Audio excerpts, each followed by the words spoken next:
Starbucks is everywhere, from crowded airports to quiet suburban streets. More than 35,000 stores across the world, serving millions of people every single day. The green siren logo has become so familiar that most people never stop to question it. But Starbucks wasn't born as a global empire. In fact, it almost disappeared before most people even knew it existed. Before Starbucks, America didn't care about coffee. It was cheap, bitter, and forgettable. Coffee was something you drank to stay awake, not something you enjoyed. There were no cafes, no atmosphere, no identity tied to a cup. In the early 1970s, Seattle was a quiet port city. Rain-soaked streets, small businesses, and almost no coffee culture. That's where a small idea quietly took root. In 1971, three friends opened a tiny store at Pike Place Market. They called it Starbucks. They didn't sell drinks. They didn't want customers to stay. They sold coffee beans and nothing more. The name Starbucks came from literature inspired by Moby Dick. It sounded exotic, intellectual, and mysterious. But at the time, no one imagined that name would one day be recognized across the planet. For years, Starbucks stayed small. No expansion, no ambition to dominate. Just a niche store for serious coffee lovers. Then one day, a young salesman walked through the door. His name was Howard Schultz, and unlike everyone else, he didn't just see beans, he saw possibility. Howard grew up in public housing in Brooklyn. His father worked unstable jobs with no benefits. One injury pushed the family into financial crisis. That moment shaped Howard forever. Howard wasn't chasing wealth. He was running from instability. He wanted to build something permanent, something safe. Howard joined Starbucks as head of marketing.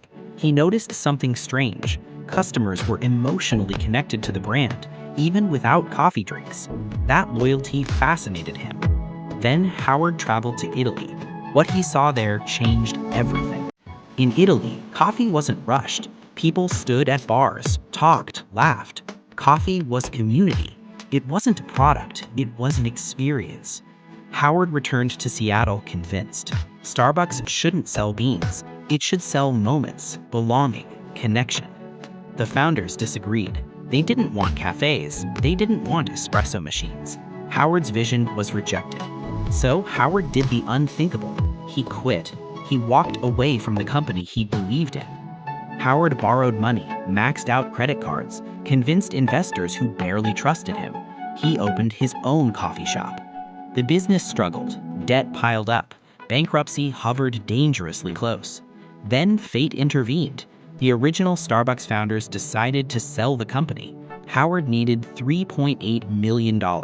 He didn't have it, but he believed so strongly that others believed too. Howard bought Starbucks and transformed it overnight. Stores opened everywhere. Cities multiplied. Growth was explosive. But speed came at a cost. Quality dropped. Culture faded. The experience weakened. Howard stepped away as CEO, and Starbucks began to fall apart. Sales declined, stock prices dropped. Analysts predicted the end. Howard came back, not to grow faster, but to rebuild. He shut down thousands of locations, retrained baristas, slowed everything down. Panicked investors ignored him. Music, smell, human connection. Starbucks found its soul again. Starbucks expanded globally. China, Japan, Europe, the Middle East. Success brought backlash, labor protests, cultural criticism, political pressure. Starbucks isn't a coffee company. It's a real estate and lifestyle empire. Coffee is just the entry point. Howard didn't sell drinks. He sold belonging. One rejection, one loan, one wrong decision, and Starbucks never exists. If this story surprised you, like this video. If you love deep business documentaries, subscribe to the channel and comment below, which company should we expose next?